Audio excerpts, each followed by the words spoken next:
You know what, I honestly don't know where I'd be without family resources. I was kind of bummed out when I turned 18 because, I grew up so fast. I'm not gonna lie to you, I really did not want to leave.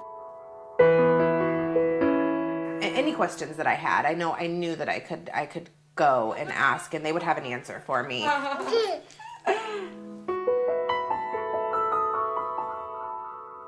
Well, I'm gonna make the cookies that I'm famous for. They're almond cookies. Our life looked perfect. We lived in a beautiful home in Bettendorf and had successful businesses and drove nice cars. For years, he would push or shove, call me nasty names, say ugly things to me. But when my youngest son left to go to college, that's when the all-out assault began. He was very physically abusive to me, and I kept it a secret. I thought this was the bad times of good times and bad in a marriage. I had taken a vow, I was going to stick to it. I had children, we had a foundation built, and I was not going to give up. Finally, I was just afraid for my life. I was afraid not only for my life, but the life of my mother and my 5 brothers and sisters. He was threatening to kill not only me, but them. And I said, "You expect me to live in a shelter?" I remember walking into that shelter. I mean, from that beautiful home that I left in the morning to that afternoon when I walked into that shelter, I thought, how in God's name did I get here? How did things go that far astray? But thank God they were there. That door shuts on that shelter and that thing just slams so loud behind you. But it's a sound of safety because you know you cannot be touched there. That group of people that work there, I mean, they are the most kind and compassionate people and, very special people. And that doesn't even begin to mention the scope of somebody like Crystal, who was there for me every week, holding my hand, telling me I could do it, helping me get my confidence back, putting a smile on my face. She was just, I don't even have enough great words to say about that woman. I now live in peace, and I go to bed at night feeling safe. I wake up every morning feeling safe.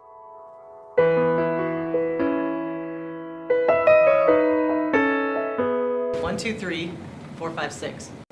So you go 1, 2, 3, 4, and you're going to have to add 2 zeros. Our students are coming to us with disabling conditions, but not to say the least of their disabling conditions is the environment that they're coming from. Many of them come from very poor backgrounds, homes that are dysfunctional to say the least, living in a traumatic environment. One of many things I've learned from our staff is that our students often behave the way they do because they feel safe here. They know that our staff is caring and that they will work with them and they won't throw them away. They won't say, "You're done here, we don't want you back here anymore." We'll get there. What's 3 times 6? 18. Thank you. I got 8.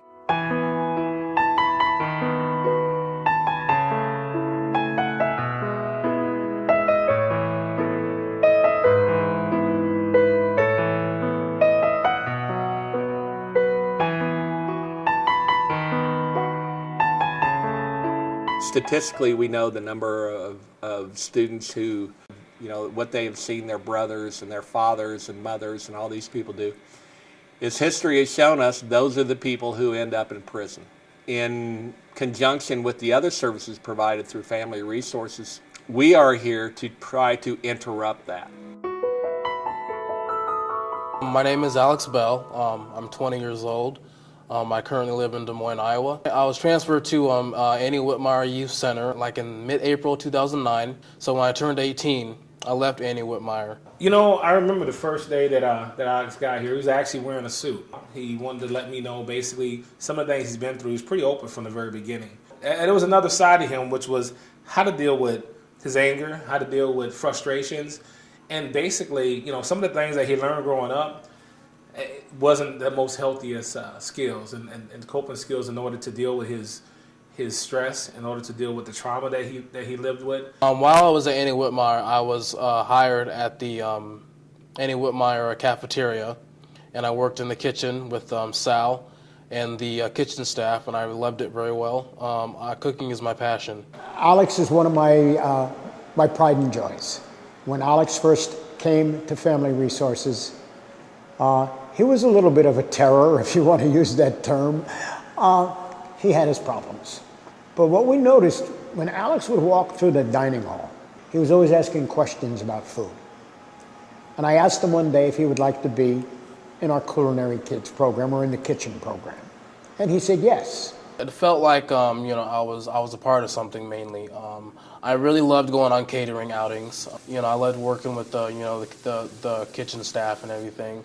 All the kitchen staff were nice to me, and they respected me and everything. I've been in food service 47 years, and every once in a while you run across somebody that has an inner talent, just a natural talent for working with food. Creativity, being able to taste and see what things need to be done, and that's what Alex had. I'm currently going to be taking general courses here at the urban campus at DMAC. I'm excited about school. I've been waiting to get into college for a very long time. I think culinary arts is going to be a really good major for me. So at the end of the day, what tells me I had a good day is what seeds that I plant. And I like to think of myself, and I like to talk to the staff and have them think of themselves as farmers. We're planting seeds. We may not see the harvest, but we're going to plant them. I was in trouble with the police a lot when I was a juvenile, and I'm like, this can't keep going on, because if I turn 18 and I do this, I'm going to jail. It's not juvenile detention. It's not kiddie jail, okay? It's big boy jail, and I'm not, and I can't afford that. I'm better than this. I really need to change my life, and as soon as I turned 18, I changed my life.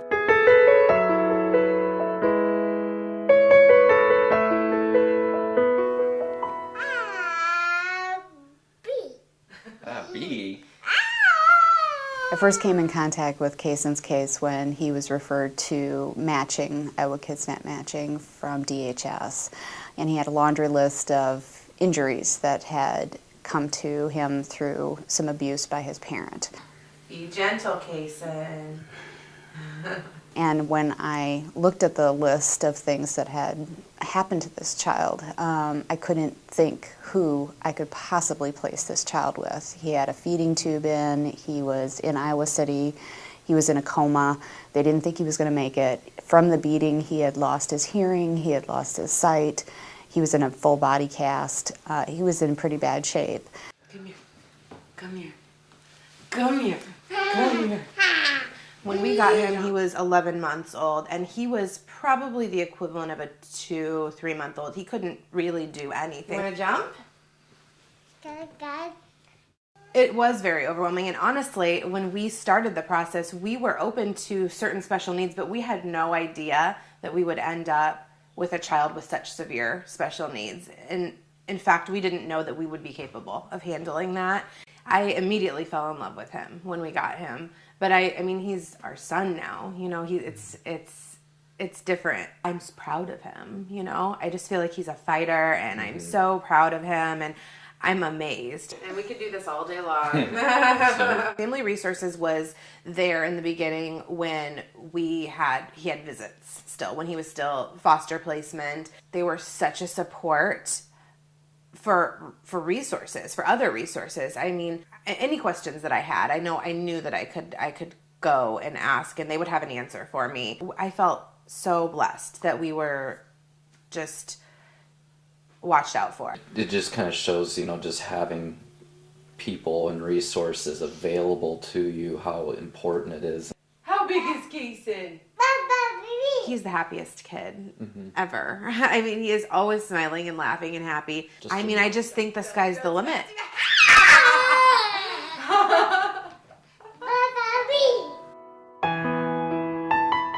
I just celebrated my 25th anniversary with the organization. What makes me come back every day is knowing that last year we touched the lives of over 35,000 people. that we have 300 employees who have committed themselves to making a difference day in and day out in the lives of kids and families and women, providing them a safe place. And I might not see the work happen every single day, but I know it's happening. I know great things are happening, and I know that those that we work with's lives will be much better for it. Investing in keeping our communities safe has to start with addressing violence. You know, we all want to live in violent-free communities. And in order to do that, we have to help individuals, families stay safe. Most of my clients' thinking has been influenced greatly by the concept that they couldn't trust or that they had been hurt, and so it's okay to hurt others. And at some point we have to go back and say, we're going to give you this foundation that's necessary to be able to trust, to be able to love, to be able to see the future. It's like a little Martha Stewart thing going on here. Leaving, the day I left, was the lowest day in my life. But I look at days like today, and it's nice. It's invigorating. It's liberating. And if you get through to the other side, which people can do it, there's resources there to do it. That's what Family Resources is for. They're there to be the crutch that people need until they can get themselves healed and healthy and on their own.